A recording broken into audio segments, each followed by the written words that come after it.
Well, hello there, football friends. So tonight we're joined by Oxford Sunnyside captain Decky McVeigh. Delighted to get this one done. Again, like the others, it's been long in the making. We actually got the chance to sit down and have a chat, put together all the stories, all the passing comments that we'd had over the years. So nice to play a game of Keepie Uppies. So Decky, top man, top footballer, top captain.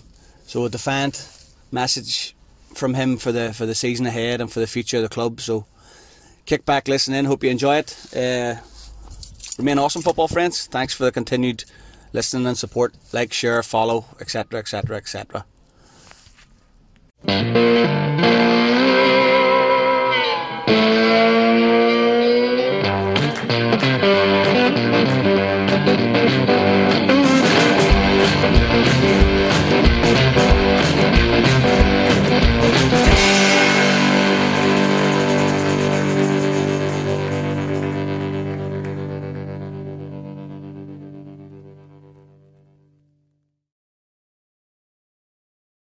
Decky McVeigh, how the hell are you?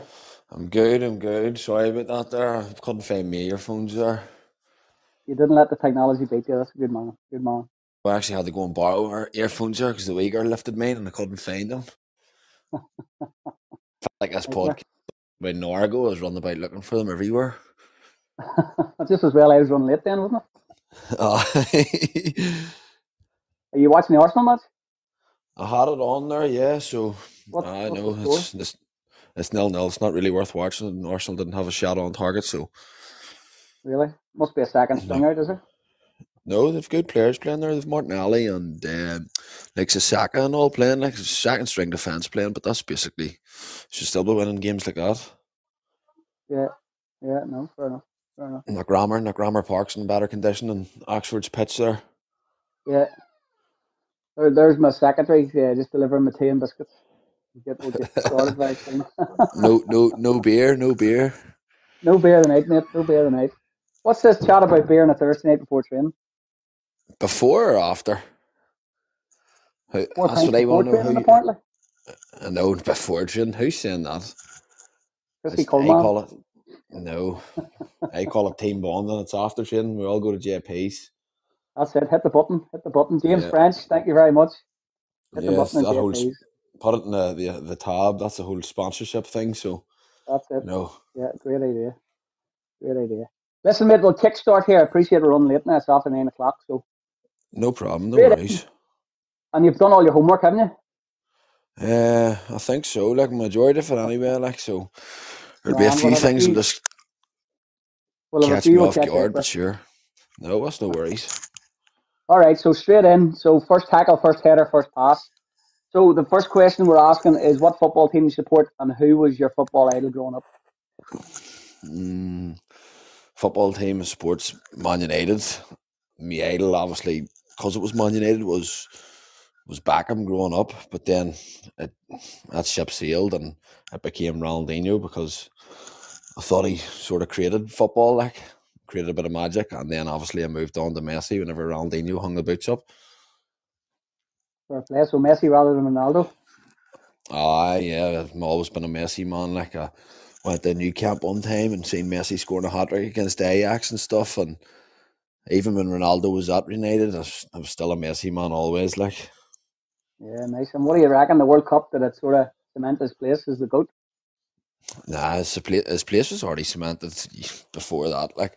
You'll only ever get the Ronaldo fanboys that support United always say Ronaldo was the best, but Messi can do everything Ronaldo could do, but there was things Ronaldo couldn't do that Messi could do, you know. No, absolutely. There'll be a few arguments in the change room about that one. Definitely. There's a few boys running about with CR7 boxers on there before matches and stuff so. We'll leave the call-outs to later on. Very good. So straight in then again, what's your first football memory? Just for any listeners who don't know who Decky McVeigh is. Oh, geez, first football memory? Like in my career, sort of? Well, just where it all started. Well, to be honest, it was that time when I was down at Parkside at my uncle's bar, and I think you were actually manager of the team when you were younger, and you were short in a player, and I wasn't even meant to be playing football at the time. I started football when I was actually started late.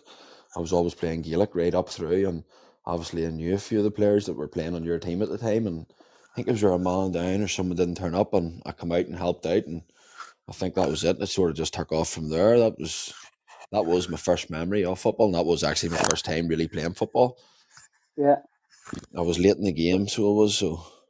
On God Hill knows how it Park. would have turned out if I'd have started out any earlier. Well, It was on what Hill you're Park, there were talking the days. 9 or 10 years of age then?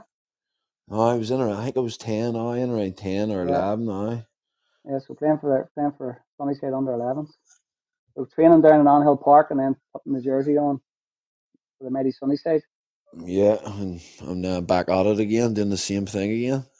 That's it. It's went full circle, which is fantastic. And you've been on a journey. So from memory, obviously I was manager of the junior setup at that stage. You played with me till under 16 before you moved to Glenavon. I Is there any Yeah, standout it's memories just before you descended to the Lurgan Blues?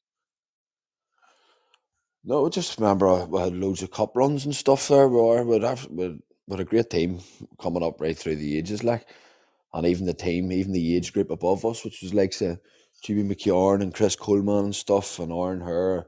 That was an unbelievable team too, and I just had great run-ins, and especially when we went to the Lisburn League and stuff. Obviously, there was only one winner in that Lisburn League, and that was Lisburn Youth. They were miles ahead of Yeah. everyone. Like, that was the only sort of game I didn't look forward to playing every Saturday. It was a kicking in match, but sure, every other game, it was good experience, like growing up through it.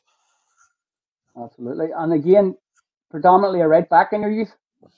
Yeah, right back. I still consider myself a right back now. I know I don't really get playing it as much now. I don't know what the thought process is behind that. Paddy will maybe have to answer that one. I don't consider myself a centre midfielder. My legs are starting Oh, to you're go a wee bit now. Like, it's a few years ago maybe when I was fit enough, like, but the old dad life with 2 kids now sort of keep taking its toll. I don't know now. I don't know if watching from the sidelines, I disagree. You're still putting a shift in for the boys. You're still only young. You've 10 years ahead of you. 10 years. I'm not Pete McCann now, like, that man's got a garage converted into a gym. Like, if I had a garage, I'd have it converted into a bar. That's the difference. Ah, no, lead by example. As you say, team bonding. That's what it'll be used for only. Yeah. So again, your youth career then took you to Glenavon. Any early memories there you want to share with us? Yeah. It was actually hard breaking in through to Glenavon, because when I first signed for them, I think I was obviously under 16 and the 17s. They used to do like an annual year. Remember going over to Scotland, like Sunnyside did and stuff. Yeah. They went over to Scotland. I don't know if it was the Air competition. It was another one. They ended up going on to win it. So they had obviously a brilliant team. And then after that, it was hard to get into the side. But then players moved on to other clubs and stuff, and I got my chance, and that was it. And I played there for a couple of years, and then sort of ended up stopped playing football for about 2 years. That was one of my biggest regrets. That I put a roadblock in my career, that way. Yeah, you've had a bit of a love-hate relationship with football in the formative years. That was it. That was I think everybody does it that sort of year when they're breaking at the age where they're breaking through to turning 18 and stuff, and they're allowed to do things that they were never allowed to do. So I think I sort of got my priorities wrong. Yeah. And then obviously I ended up going back to football. Gerard McMahon was the manager, and I was sort of breaking through to. I was breaking through to the first team. I was getting the odd call up on the bench and coming on the WKD Cup, and I think Marty Quinn was the manager at the time. And then I remember one day I was sitting at training, and Brendan Shannon had only signed for the first team, and we were up training up in the rugby club up in Mornview, and he had come down as the first training to train with, it was like under 18s reserves, whatever you want to call it, and we were doing doggy runs from goalpost to goalpost, like, and I just seen him, he was taking over everyone, miles ahead of everyone. And I just asked somebody, he says, what position is he playing? They just told me right back, like, and I couldn't believe it. He says, there's my luck there. So that was sort of nailing the coffin in that position anyway. Right. And what age were you then? Whenever I went back, I was maybe 18, and then obviously he was straight into the first team then. That was his position. He ended up going on to captain Glenavon, and I think the whole Gary Hamilton ended up taking over, and he had this, even before the league set up and the ages changed, he had this whole system that he wanted reserves. He wanted them to be like 17 and 18-year-olds, and I think I was 19, touching 20, and then I had a talk with Gerard McMahon, and he just told me, listen, he was totally honest with me, and he just told me, listen, that I will be honest with you, you're probably just safer going and getting proper first team football somewhere else. Mm-hmm. And that was it. That was the end of that. Like, so, and then I think every other club. Go ahead. No, before you take us away from Glenavon, just you did mention that obviously Gerry being your manager, Gerard McMahon, obviously a Glenavon legend. So what was Gerry like as a manager, and what sort of influence was he in your career? Obviously, your early doors. You did already mention how honest he was with you. Oh, I know Gerry was top man. He was great to have, and he had Mark Gracie there and alongside him, helping him, and obviously Stu Cohill coming in too. But no, Gerry was top man, and he joined in the trainings and all. He was never into the old fitness. He thought if you weren't fit in the middle of the season, after pre-season, you're in the wrong game then. He was all about the ball work, like, and let the ball do its job. So it was good to be going to training every Tuesday and Thursday. I know you're straight into ball games and stuff like that, and he had new drills every week. It wasn't the same sort of thing and going back to the same thing as the previous weeks. It was always new drills, and he joined in training, and you seen things. I seen him do things with a ball that I'd never seen anybody do, and it made me think I'd love to have played with him as well, and obviously when he was in his prime as a player, like. No, absolutely. Brilliant.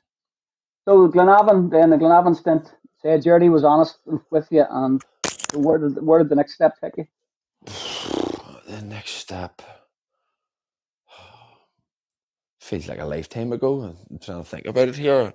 It's because I had 2 stints with Loughgall at one stage, and there was something in between, and I went in trial with Dungannon Swifts one summer, and I think that was when I was at Lurgan Celtic. I went to Lurgan Celtic, I think, and then I don't know if I stayed at Lurgan Celtic and then went to Loughgall, or was it Loughgall Lurgan Celtic? I can't really remember that part.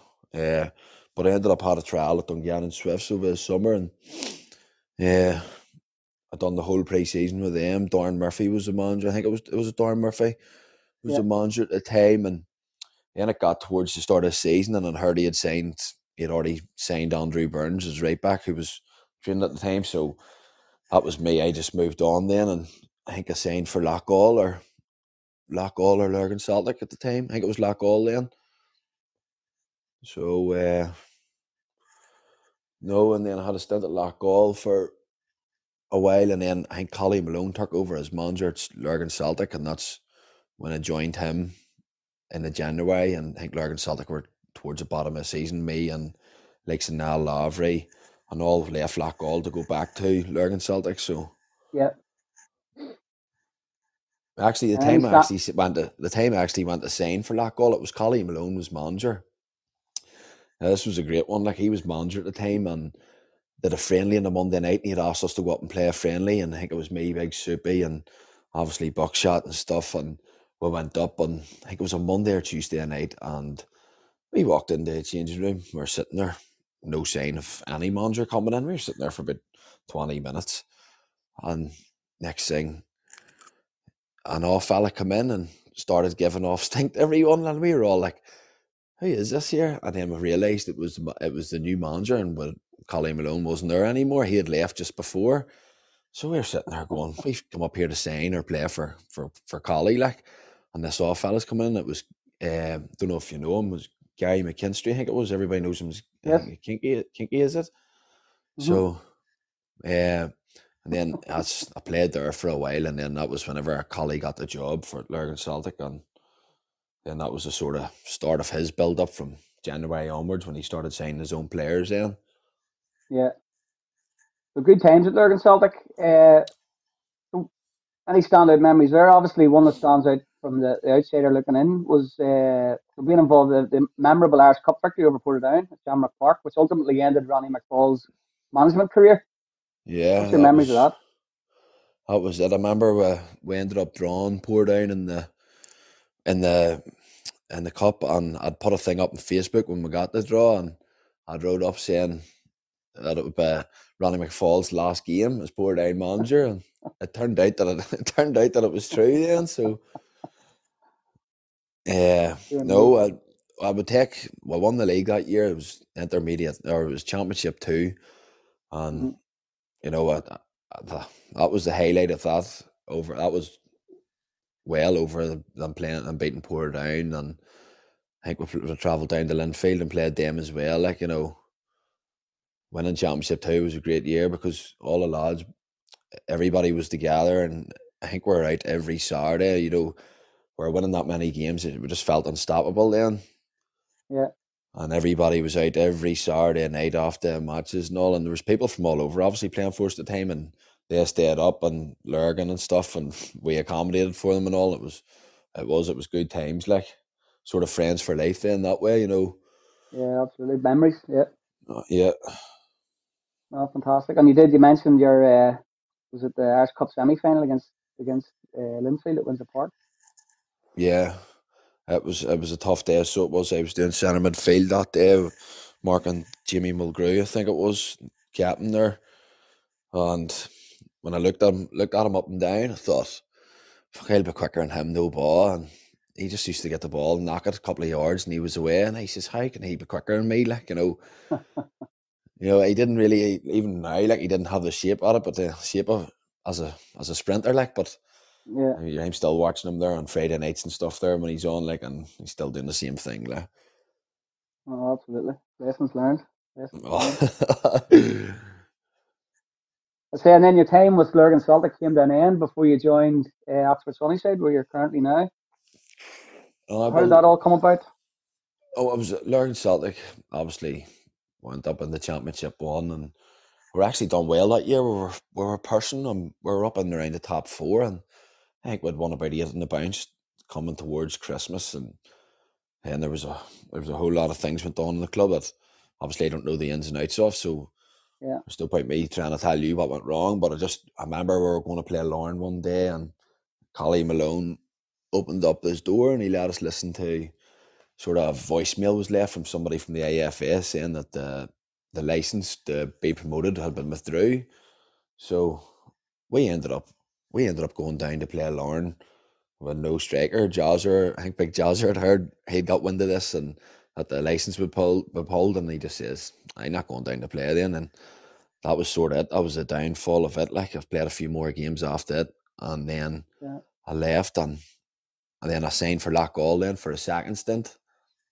That's what happened. I signed for Loughgall for a second stint, and Dean Smith was the manager, and he came out to meet me at the house and stuff, and I signed, and ended up, I actually loved it that year, to be honest, and there's one of my sort of bigger regrets too, because obviously if you look at Loughgall now, they're flying in Championship 1 and stuff too, and I loved it up there because everybody looked after you and all, even the people that run about after the club.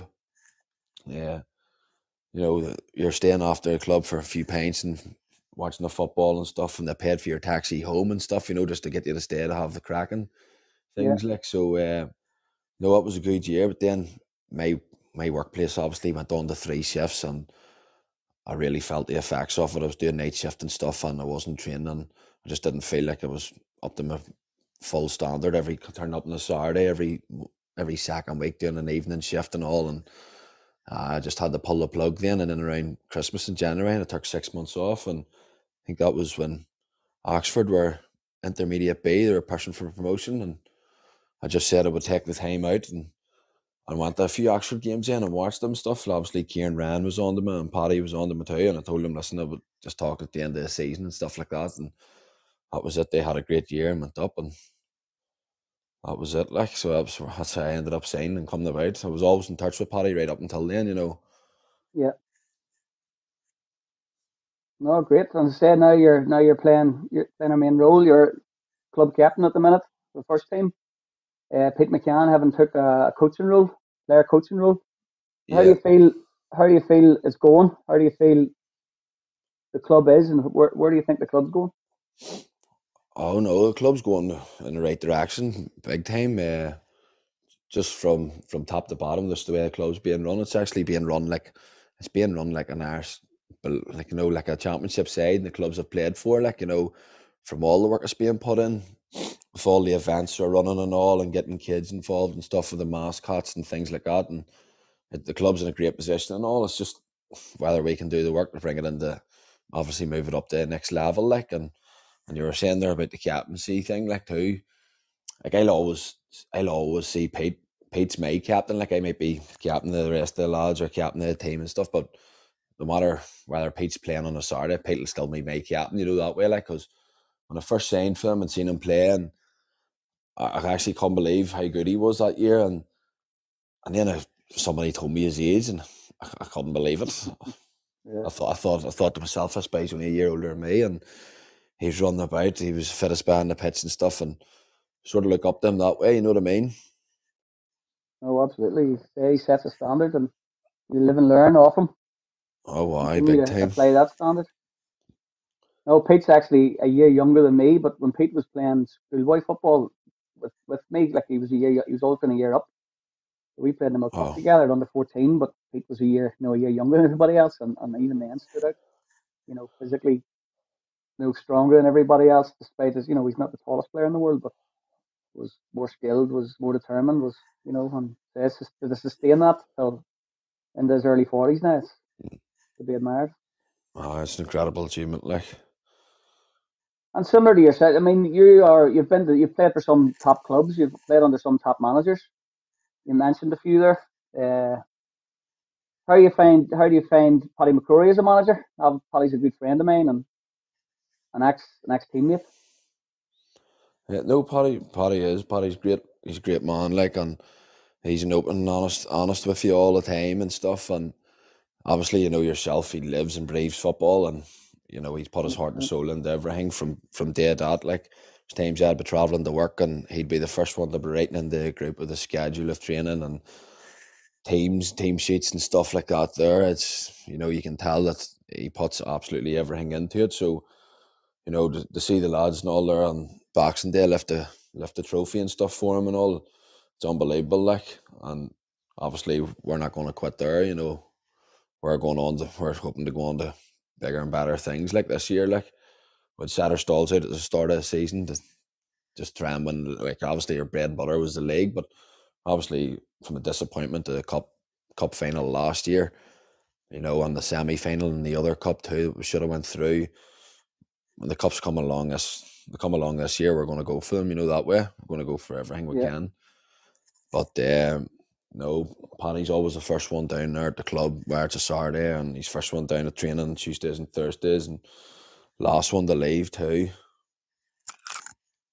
Listen, As you said there, if he came for pints with us boys on a Thursday, he wouldn't be the last one to leave. I tell you that, he'd be the first one with us. oh, that's it. And again, to his credit, he does have a good relationship with the players, and the respect's there, and that's what makes it work. But Oh, you said about the club as a whole. You boys are spearheading it. You're achieving it on the pitch now. You gave the club a great day out at Windsor Park. The Boxing Day final was another showcase, and as you said, the mascots, the kids that came along, the travelling support. They've got behind the senior team. The senior team is spearheading. So you're achieving your goal from the outset, and long may it last. I feel a bit I hope. guilty here, sort of showcasing my own club, but actually I've shirked away from doing it over recent podcasts. But it's nice to get out and celebrate and No, get definitely. shine the light on the good days. No, it's well deserved. So it is.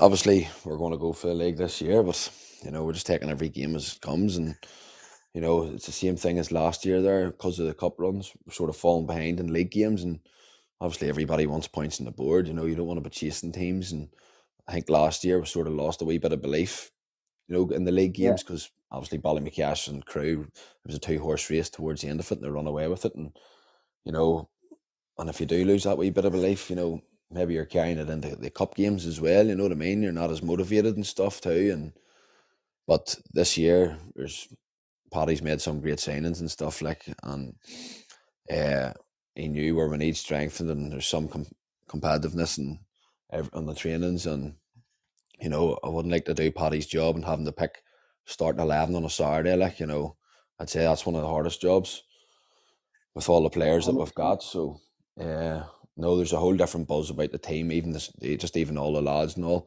the lads that he's brought in is all fitted in perfectly. You'd thought they've played for the club for 4 or 5 seasons, that way. And at the end of the day, if that's the way it's fallen into place, it can only make you better. So. No, absolutely. There's a lot of good boys floating about the club, and as I said, they're engaging with the kids, engaging with other club members, and as you said about the likes of Loughgall and stuff, it's it's how the club makes you feel as well. You're part of a community there, part of a process. Oh wow. Yeah, obviously the way the clubs went ahead, and the way they're, like you said, just the way they're doing things now, and all the way events and stuff, there's no point putting that in place, or there's no point getting all the rewards and trying to get promoted and stuff without having that in place first. So it's good to have all that and being run right. Yeah, no, there's a lot of hard work goes on in the background to allow you boys to perform on the field. 100%. No, that's great. Listen, Decky, we're half an hour in, so we'll start with the Keepie Uppie questions. I did talk about these before. I know you've done a bit of homework, so we'll crack on. So, first question to Keepie Uppies is the best team you've ever played for? The best team? I'm obviously going to say Oxford now. Well, if that's the truth, then say the truth.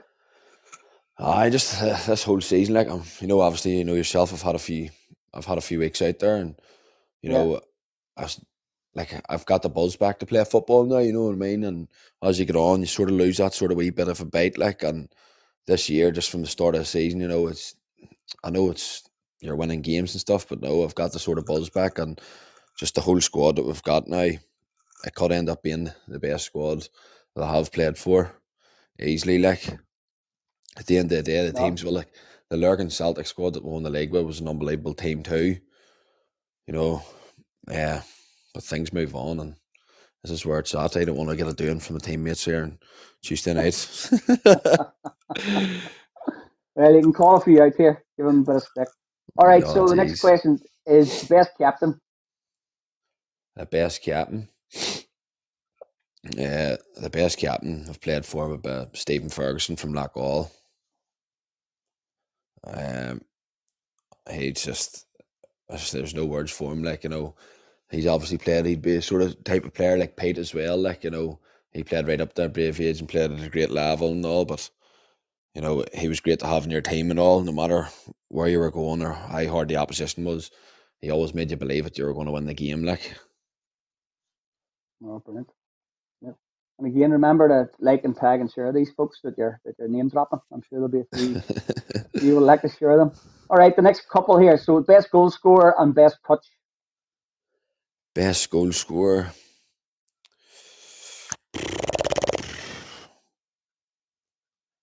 A best goal scorer would have to be best goal scorer. Would have to be Big Fitzy that year or Warner. It's tough between the two of them. Obviously you've seen Warner playing too. I don't know if you've seen Fitzy playing many of the games. I just look back on the year that we won the league with Lurgan Celtic and the goals that Fitzy scored, and he scored the many last minute winners he scored, and when you were defending the lead, he filled in at centre back, and the amount of headers and he won, stuff like that. And you've got Warner there. He could just walk up the ball 30 yards out and pass it in the bottom corner and stuff, with both feet. And it is a tough one. I'd have to give that an old draw. Fitzy and Warner. Yeah, for the best goal scorer. What was the other one? Best touch. Best touch. I can't leave the wee man out there now. Like, wee Gary Lavery plays for us there. Like, I wish I'd Absolutely. played with him there. I wish we actually signed him last year. He's been some player this year for us. Like, I had it in my head that I was going to say for touch-wise was going to say Jazzer or Josh Barton. Like, but Hmm. obviously I've sort of run through my research over, it was a while ago, like, so, and I've got to play with Gary more and watch him more, so I'm going to have to go with wee Gary Lavery. No, he has been a joy. He's been a fan's favourite now. He's a great few admirers on the Oh, sidelines this year.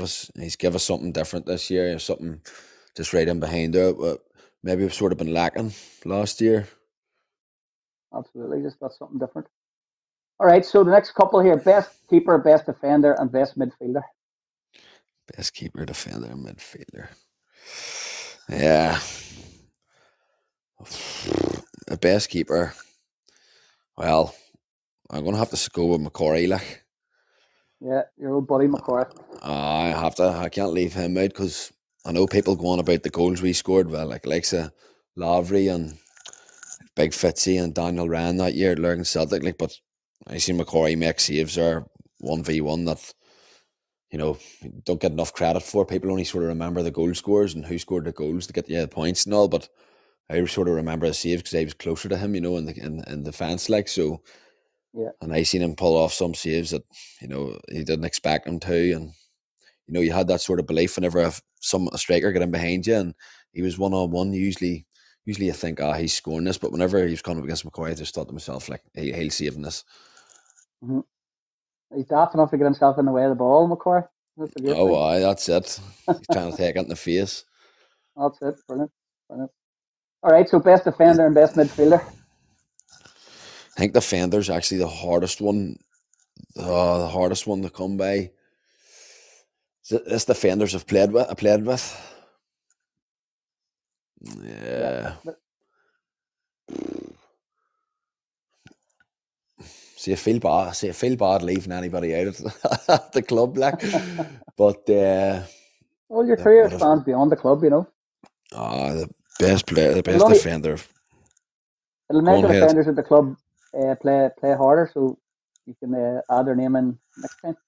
At the end of the season, maybe. So cheers for that.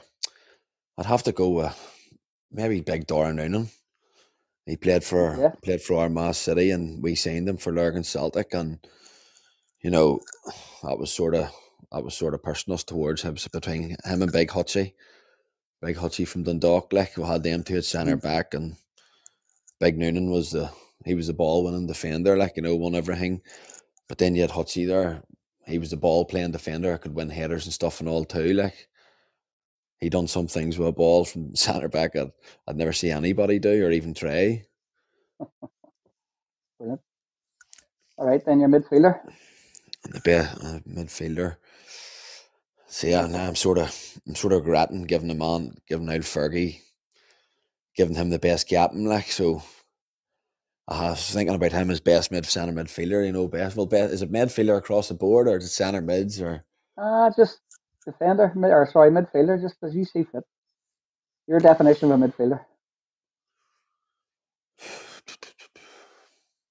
There's been a few, like, there's, me, I am a defender, like, so I would rather go for the sort of defensive-minded midfielders, you know what I mean? Yeah, like, I'd have to go with Fergie again, like, That's all right, mate. I've played against him that many times, and I've played with him that many times, and I know he was an absolute baller, and on the ball and without the ball, and.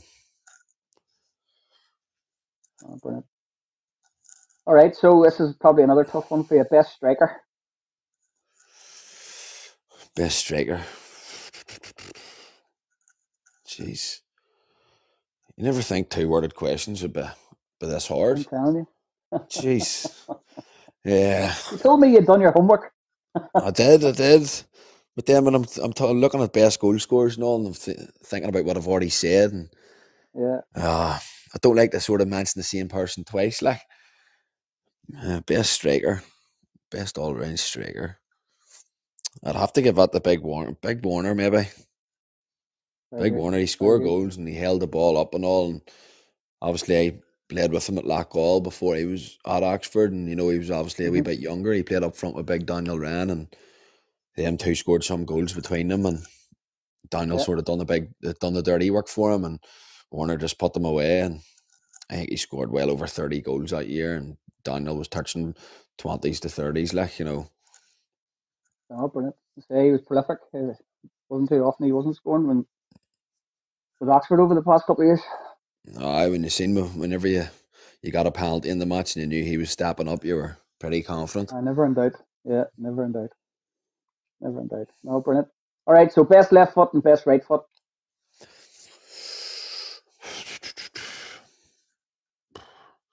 Best left foot on the ball, I would have to give it to Ronnie O'Hara. Yep. Ronnie O'Hara, the ball stuck to his foot like glue and stuff. And I'm near sure, I don't know if you know this, I'm near sure I seen him playing up at Glenavon one of the times on the left. I don't know if he played. I don't know if he played for Glenavon for a while or who he was at, but. And then he was younger, obviously, and then he ended up moving to Lurgan Celtic. And I played with him for quite a few years. No, he was unbelievable with a left foot. Brilliant. And best right foot, that's probably be a hard one. Everybody seems to struggle. I see. You don't really have too many left footers, so you've less choice there, the old right foot.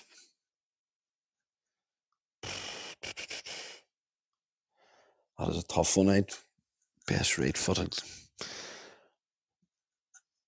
I'd have to be honest, I'd have to give that to Dale Malone. I'm just going to have to give that one to Dale Malone. Yeah. Again, time spent at Lurgan Celtic. Yeah, time spent at Lurgan Celtic and played against him a few times and stuff too, and seen free kicks and all he scored, and he taking corners and stuff like that, and he could strike a ball from anywhere. But he had enough shots anyway to practice it, so he'd shoot from anywhere, that man. Very good, very good. All right, this is probably a big one for you. You played under a few managers, as you've already stated. Colin Malone, Paddy McCrory. Who's your best manager? The best manager. To be honest, that's ever been my hardest question. Yeah. Because I sort of loved all my managers I played with, you know what I mean? Yeah. Yeah. I'd have to give it to Paddy now. If you'd have maybe asked me before the start of the season, I'd only really got a season or two with Paddy, or a season and a half. I would have went with. I'd maybe went with Dean Smith out at Loughgall, but it's been between Paddy and Dean. Just the way Paddy is, and all, and he's he has the crack with the boys and all. And he's involved in everything with us boys. He's like one of the lads as well, and then obviously you've respect for him too as a manager on a Saturday. Sort of draw a line between one of the boys and the crack and stuff like that. So no, I'll have to go with Paddy on that one. Oh, brilliant! Dead on. Great. All right, so another couple player who loves a hard challenge and the quickest player. Loves a hard challenge. Is there a need to even ask that question? There's only one man fat, and that's Adam Radge. That's bloody lit. I have a story for that one too, boy. We were playing Loughgall. We were down playing Loughgall Celtic, and obviously we had a corner, and me and him were at the back, and the ball was cleared, and it was coming to him, and I'm not joking, it was about 70-30 in his favour. And I watched him, and I run back, and I watched him slow down to make it about 60-40 in the odd boy's favour. That was it, straight red. He sort of mistimed it a wee bit, and that was him gone then. Oh dear, what a pity, never mind. He must have had a hangover that day. I doubt it. Don't believe it for 1 second. Brilliant. All right, quickest player? Quickest player? Yeah. The quickest player I've played against or with? Either or, played against or with. Well, if the quickest player I've played against is Joshua King.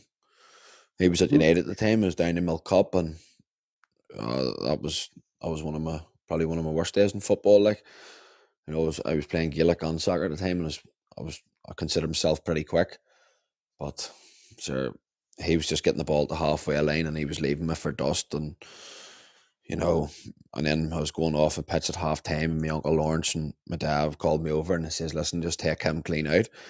He's like, as if I wasn't trying like to take him out, like, you know, I just couldn't get near him, like, and I think he scored one that day, and Federico Makeda scored two, and then I think I was the only man ever in Northern Ireland to be run about with a Man United top with Makeda 47 on the back, and then Makeda ended up scoring that wonder goal against, I think it was Sunderland, was it? And That's right. United ended up going on to win the league, like, so I think I've still got that top out in my guards. Very good. The quickest player I've played with would be Daniel Ryan or Chris Lavery when they were both in their prime. Like, Yeah. I think Lavery was the quickest off the mark, but whenever Daniel sort of got opened and run and got his long legs going, he was the quickest. Like, Brilliant. All right, best all-round player.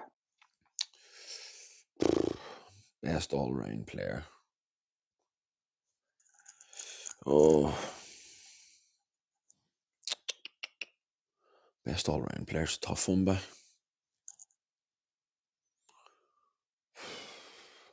when I think of a best all-round player, I sort of think of a centre midfielder who can do two jobs. You know what I mean? Like, do a defensive and an attacking sort of role. I would give it to Brandy Shan, to be honest. Right. He was right back all his life, and then the year he played was, he came into centre midfield and he was just unplayable, obviously, because he had that defensive mindset, and then I couldn't believe how good he was on the ball, just, you know, as a right back, and he's just going straight into centre midfield, and he was silky on the ball, and the work really put in and all. I'll have to go with Brandy. All right, brilliant.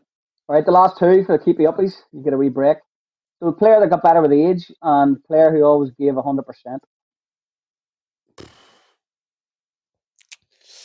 Player that got better with age.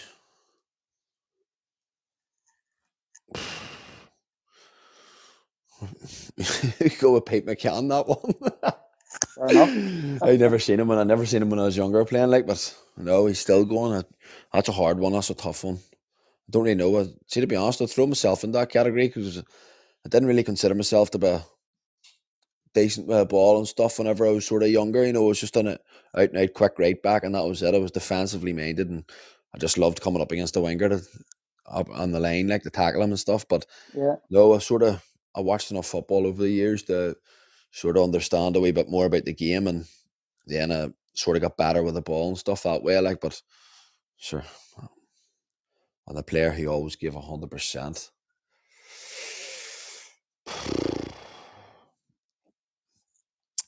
I don't know, to be honest. I feel like everybody gives 100%. No, fair play. Fair play. And you as captain demanded from him. Oh, I know. And sort of, I think, especially this year, we've got it instilled into us. Like, obviously, you can see from the Dungannon game, even down there at Stangmore, where we're playing against the young, fit Dungannon team, and you know, we never let a lead get ahead of us or anything, and we dug in and we ended up getting the equaliser towards the end and stuff, like, so. That showed character of all the lads. Like, we're unfortunate to go behind that day, obviously. I think we sort of gave them a wee bit too much respect at the first half, you know, sort of lay off them, let them have it, and Paddy obviously changed the tactics a wee bit and just said, you know, to go at it, and I think it was sort of an onslaught in the second half, and I think they were fortunate to go ahead. Yeah. I actually wasn't at that game, but I was keeping an eye on teletext or whatever frig way you find out what the score was, and it was deep into injury time, wasn't it, that Pete equalised? Oh, we got a free kick, and to be honest, I'd only come back from injury, and I come on, it was maybe about the last half an hour, and I think the ball was played up, and Kelly McAlinden jumped up to take it down the chest, and he got a free kick, and I knew it was one of the last kicks of the game, and see, as soon as the referee blew a whistle for a free kick, I actually had a feeling that we were going to score, you know, thought this is it, and the ball was played in, and if Pete didn't hit it, I think there was a few guys in behind him was ready to hit it too, like. But sure, you know, it was always going to sort of be Pete to step up, like. Yeah. Knock the stuffing out of him then.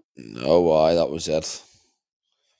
Oh, fantastic. Our Brian says it's one of the best games of football he's seen in quite a while. And we played particularly well as well, you know, just haven't went 1-0 down and whatnot. So Yeah. the rest is history, as they say. Oh, why?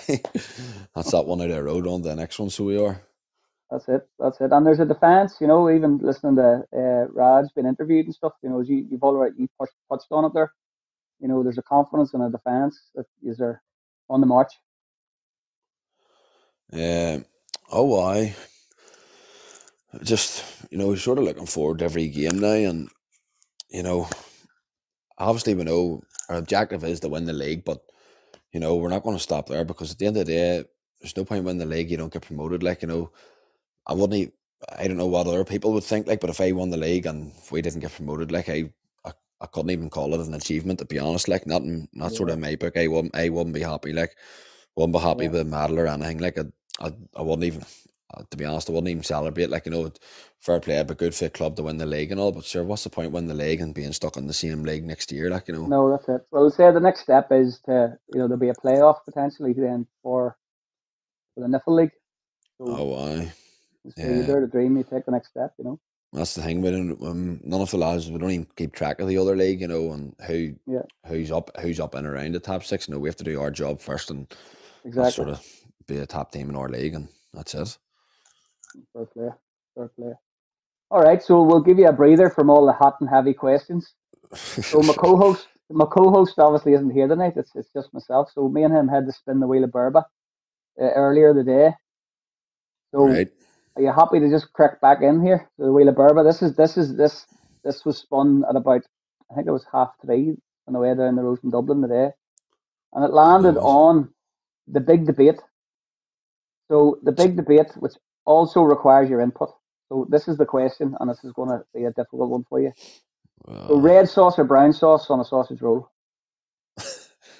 Jesus. Oh. It just depends how I feel on the day, to be honest. I'd just have to go with I don't know what everybody else is like, but that's the way I feel. Like, there's an old vending machine where I work there, like, and there's sausage rolls in it, and there's red sauce comes obviously as a sachet in each sausage roll, and it's only £1, and it's red and brown, and I spin that round and round and just trying it, and see, as soon as I stop it, whatever it lands on, that's me. Like, there's times you can swing both ways then, you don't mind. I'd be eating a fry some Saturday with brown sauce, and then the next day I'd be eating sort of a full bap or whatever. Obviously not the next day, how long, but that's not that bad. Maybe the next week I'd be eating a full bap of red sauce. I've changed it. And there you go now. I expected a defiant brown sauce man, but no, whatever. You just go with the mood. Oh, aye. Brilliant. All right, so that's the simple question out of the road. We spun the wheel for a second time, and it landed on. Did you think that was it? I thought that was the hardest question. Well, I'm surprised how much detail you had on it. Oh. All right, this is another one, the tilt the hat. So, your ultimate five-a-side. So here's the way it is. You're the manager, so you pick 4 players, dead or alive, plus 1 current or ex-teammate.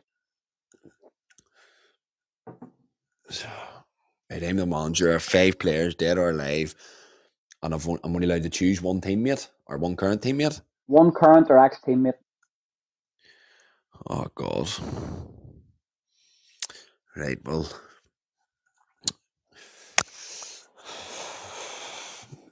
I have to throw defenders in there to start with. Are you going keeper or no keeper? No, I'd just go fly nets, so what? Just go fly nets, fair enough. That's not very defensive minded of you. There's nothing at stake in old 5-a-side. No, I'm obviously going to have to throw in vice skipper there, Big Raj. I'll throw him in as a teammate, and he's been an ex-teammate and everything, so he's sort of, me and him sort of followed our journey in football. Once we joined up, that was it. Like, so he'll be the first. Don't think I need any more defenders in there with him. I think I could just go with 2 and 2 up front. I would throw in Iniesta. Nice. Iniesta.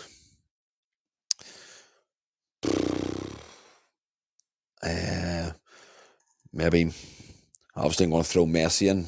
Doesn't matter where he plays. He'll be in there as well. Messi, Ronaldinho. I've got one more then, do I? Or two more? One more. One more.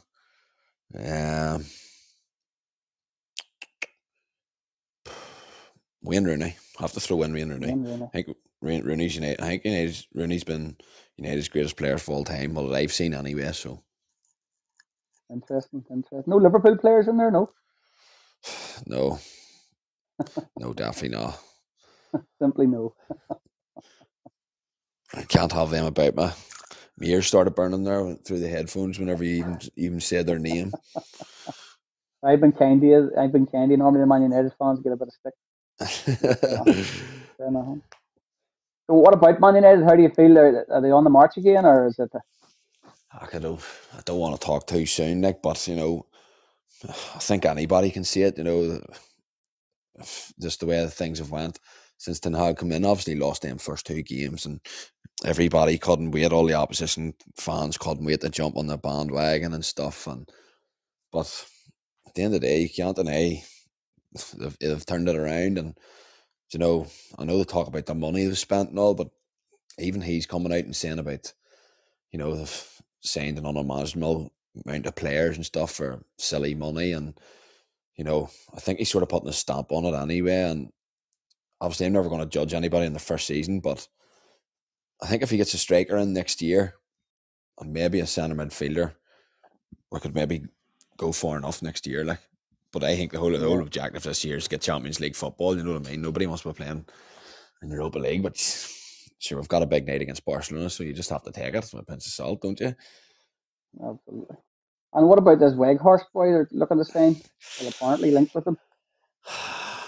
I think I'm sort of doing research on it there, and I'm sort of trying to make myself believe that he's going to be a good signing. And even though you look at his stats and all the way he was with Burnley and stuff, but then I seen this thing in Sky Sports there, and I seen that it must have been his pressing accuracy, and it sort of falls into what Ten Hag wants from his players and the system he plays. I think I know when a striker's sort of meant to score your goals, be a leading front man, score goals, but the team he played with, Burnley, in the Premier League, and he didn't really score much.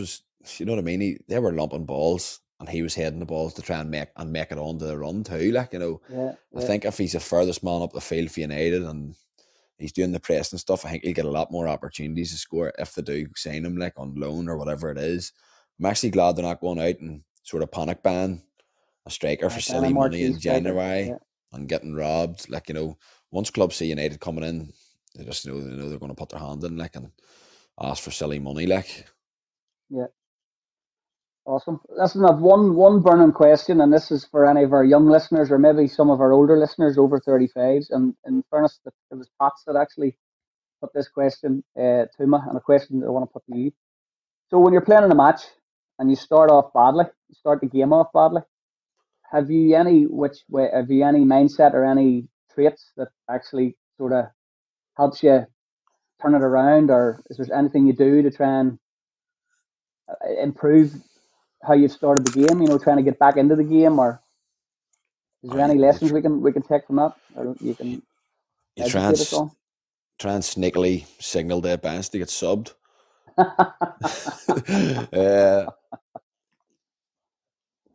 No, well, I just obviously because I've a Gaelic background growing up, when things aren't going right for me at the start, I just think as long as you just keep working hard and just putting the effort in, close down and chase the ball and just do the simple thing. I've had plenty of games where things haven't worked out at the start and then I've sort of turned it around, that way. Yeah. And obviously you're not going to play well every game. Everybody knows that, but I'd rather have a few. I'd rather play consistently good, consistently good, but than have a few good games and then have a few bad games. That way. I'd rather just be consistently 7 out of 10 that way than have a few 8 or 9s and then have maybe a few 5s or 6s and stuff like that. But my own trait is I just try to sprint every ball then if things aren't going right and try and win the ball back, because that's sort of just the type of player I am, and that's what I think I am in centre midfield for, is just sort of hard work and winning the ball back. and closing the spaces down, and that's basically it. Like, no, fair play. So as you say, just stick to the basics. Keep working hard. The basics is all I know. I know what's in my locker, and that's it. I just try and keep it small. Play to your strengths. I think you're underestimating yourself, but no, playing to your strengths very much so is key. No, fantastic. And just you talking about your own ability, obviously, Kieran Toner's a cousin of yours, so the footballing gene runs deep in the family. Yeah, no, obviously, Kieran, you know him well, and that sort of gave me an inspiration when I was playing football too, and seeing the move he made over the Spurs and stuff, and even obviously things sort of didn't work out for him. He did get his chance, and then a new manager came in. I don't know if it was George Graham or something like that at the time. Yeah. Was it? Yeah, and you know yourself, manager comes in, takes a liking to you. Some people get lucky and some don't. Like, I always remember being in his house and seeing an old photo he has up on his he had up on his wall, and I think it was in his kitchen. He's playing against Dennis Bergkamp, like, and remember looking at that when I was a young lad, going, "That's unreal," But then he used to come home every Christmas when he used to bring back Grimsby tracksuits and stuff like that when he was there. And I think of a Leighton Orient top in the house, of a Grimsby top. I think of a few other tops as well. I'd need to hook them out there. They're sort of stored away for me. They'll be pinned up in my man cave, and she finally lets me get one. Working on that garage. I've been no gym in it, I'll tell you that. Oh, brilliant. Fantastic. Listen, Decky, that's fantastic, mate. I appreciate it. I know I came in here late. Been chatting for nearly an hour. So I appreciate it. We've been planning to do this for so long, and thankfully we've got it done. No, it's been great. There's a few teammates who'll be keen to get on and tell their story as well. So thankfully you didn't slaughter too many of them. No, I thought I was maybe going to get the chance to nominate a few there at the end. I says, but I maybe need to do my homework on that one as well. Well, there's a few stories to tell. That I've been actively sort of dropping ointment in people's ears just to see who'd be up for it and who wouldn't. Not everybody's keen to share the wisdom, But I appreciate you joining in. No, 100%. It's good to get on there and get the first one out of the road, and hopefully I get on later in the season, and hopefully we're talking about cup successes and league successes, hopefully. Absolutely. Well, you keep leading, you keep doing what you're doing. As I said, the club's moving in the right direction. Men like yourself sort of helping pull it forward. So you've been an awesome football friend, and we will chat again very soon. I might even call in Thursday night for a pint. I don't think I'm here. I hope there's no training on Thursday night. We've that match on Wednesday night. That's right. So Wednesday night away to Dungannon Tigers, first league game of the new year. You'll be glad to get back at it. I'll be glad. Well, I'm actually out this Wednesday. I'm back in on Saturday, so I am. So you're not available for selection Wednesday. Okay. No, but sure. I wouldn't be expecting too much out of myself on Wednesday anyway. I'm glad to sort of come back into that cup game. Team's been winning and all. I'm a strong believer in not changing the winning team, that way. So I'll have to keep working to get myself back in. Like, the team's been playing unbelievable, everybody in every position. So oh, fantastic. All right, pal. Listen, take care. I'll get this posted up. It'll probably be tomorrow afternoon. No, 100%, Richie. It's great to be on. Good man. Man. Remember to like it and share it, and tag all your mates. I'll have to listen to it myself before I share it. It'll be all good. I'll edit all the bad stuff out. Do well. See you later. All right, pal. Good luck. All the best. Cheers. Good luck. Bye. Cheers. Bye.